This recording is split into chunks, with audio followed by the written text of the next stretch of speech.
Hello, my name is Chris Jensen and I proudly serve as Chief Health Advisor for Blue Valley Schools. It's an honor and privilege to be with you today as we have this panel discussion, and I'm happy to take a small part in it. Admittedly, the topic is rather intense, but one that our community is significantly invested in. And with that in mind, I'm going to come to you today with a rather wide bandwidth as a former emergency physician, as a proud high school teacher, and as a dad of children in the district who never, ever, ever make bad choices. Before we dive in, one thing I want you to know right out of the gate is that we have some information for you that we realize is important. And we want you to be able to trust that information and see these sources as credible and valuable. There's been a lot of science tossed around in the last 18 months, some of it valid, some of it reliable, some not so much. Today we're coming to you with leading guiding agencies regarding pediatric care as well as pediatric mental health.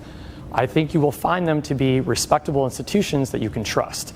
I would also add on a personal level that the three panelists working with you today are amazing individuals who are licensed and certified in their area of expertise and here because they care about schools and care about kids.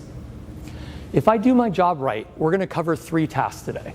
First, we need to establish a baseline. So we're going to look at data and information regarding the state of student mental health before SARS-CoV-19 was even a thing in the United States. And once we establish that baseline, we can get a better understanding of how COVID-19 impacted us and made a change for our children and our staff. Moving forward, I know we have a lot of brilliant administrators in this room that serve all age groups, and clearly every stage of education is important to a child's development. But I want to take a moment to call out elementary school in a favorable way.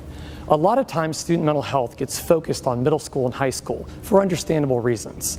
But as you see up there, three worldwide leading institutions all believe that half of mental health conditions reveal themselves around age 14 or before. This is when we diagnose them. They're clearly there before that.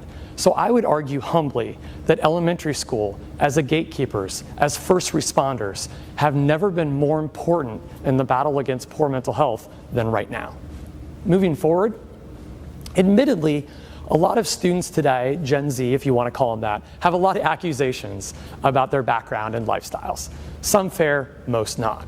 But as we consider what's going on with kids today, it's important to look at the vulnerabilities that they're working with. Next slide, please. And there are a lot of institutions that look at this and try to carve out reliable predictive factors. And so some of these predictions that overlap between American Academy of Pediatrics, between American School Counselor Association, and other institutions that we trust are these four. Let's start with parents. Parents per se are not a risk factor, except in my house. But what we're looking at is the possibility that there's become a little bit more reliance of students nowadays upon their guardians or parents. And what do I mean by that? The term lawnmower parent has been coined in education in not such a favorable way.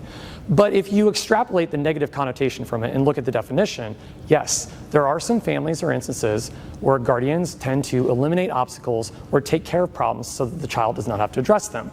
While this is good in some amount, if it becomes an everyday, regular occurrence, it can start to lead problems with resilience, ambiguity as you're waiting for someone else to solve your problem, and other issues.